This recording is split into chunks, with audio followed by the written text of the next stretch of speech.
Telugu Desam party అధికారంలోకి వచ్చిన తర్వాత ఈ 6 నెలల కాలంలో ఈ నియోజకవర్గానికి వాళ్ళు ఏం చేశారు అని అడిగితే ఇలా వైఎస్ఆర్ కాంగ్రెస్ పార్టీకి స్ట్రాంగ్ గా ఉన్న లీడర్లు, పేద ప్రజల కోసం పనిచేసే లీడర్ల ఇంటి ముందు గుమ్మాలు కొట్టడం, వాళ్ళ పొలాలకి అడ్డంగా గోడలు కట్టడం, అలాగే వాళ్ళ మీద తప్పుడు కేసులు పెట్టి పోలీసులతో వాళ్ళని బెదిరించడం, ఇలాంటి నీతిమాలిన చర్యలు చేస్తున్నారే తప్ప వాళ్ళు ఇచ్చిన సూపర్ 6 గాని లేదా మిగతా వాగ్దానాలు గాని ఏవీ నెరవేర్చకుండా ఏ విధంగా ప్రజల్ని మోసం చేశారో ప్రజలందరికీ ఇప్పుడే అర్థం అయిపోయింది.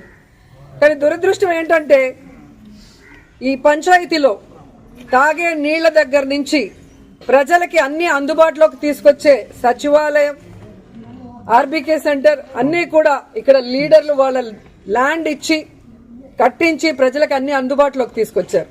కానీ తెలుగుదేశం గతంలో 14 సంవత్సరాలు అధికారంలో ఉన్న చంద్రబాబు నాయుడు అప్పుడు ఏం చేయలేదు, ఇప్పుడు అధికారంలోకి వచ్చాక ఇప్పుడు కూడా ఏం చేయకుండా వాళ్ళు ఫెయిల్యూర్ అయిన విషయాన్ని కప్పిపుచ్చుకోవడానికి ఈ విధంగా కొంతమందిని టార్గెట్ చేసి వైఎస్ఆర్ కాంగ్రెస్ పార్టీ లీడర్ని వేధించడం, భయభ్రాంతులు చేయాలన్న ఆలోచనతో ముందుకు వెళ్తున్నారు.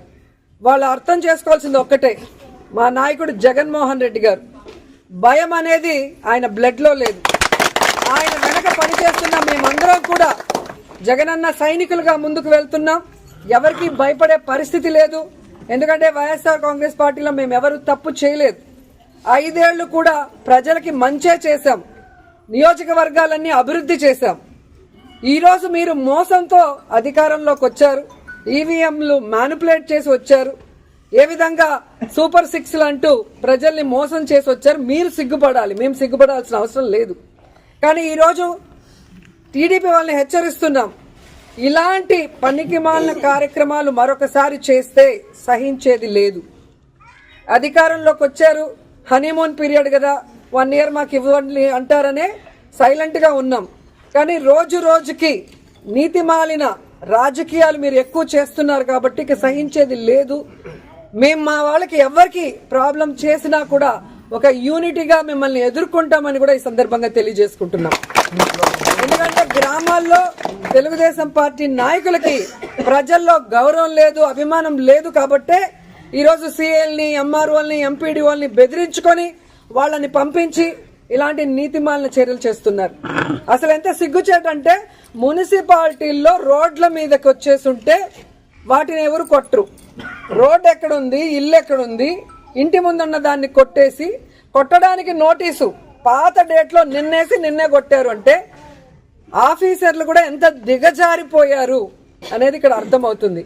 సో ఆఫీసర్లను కూడా హెచ్చరిస్తున్నా, ఇదే విధంగా కనుక మీరు తెలుగుదేశం పార్టీ చెప్పింది ప్రెషర్ అని చెప్పి పనికి మాలిన పనులు చేస్తే మీ మీద హరాస్మెంట్ కేసులు, ప్రైవేట్ కేసులు వేస్తాము. ప్రతి ఒక్కటి మా దగ్గర మీ మాట్లాడింది, మీరు ఇక్కడికి వచ్చి మీరు బిహేవ్ చేసింది, మీరు ఆ నోటీస్ అతికిచ్చిన డేటు, టైము అన్నీ కూడా మా దగ్గర ఉన్నాయి. సో ఈ ఊర్లో ఎవరికి ఏం ఇబ్బంది లేకుండా ఒక్క లీలారాం గణపతి శెట్టి ఇంటినే ఎందుకు కొట్టారో కోర్టులో మీరు చెప్పాల్సిన బాధ్యత ఉంది.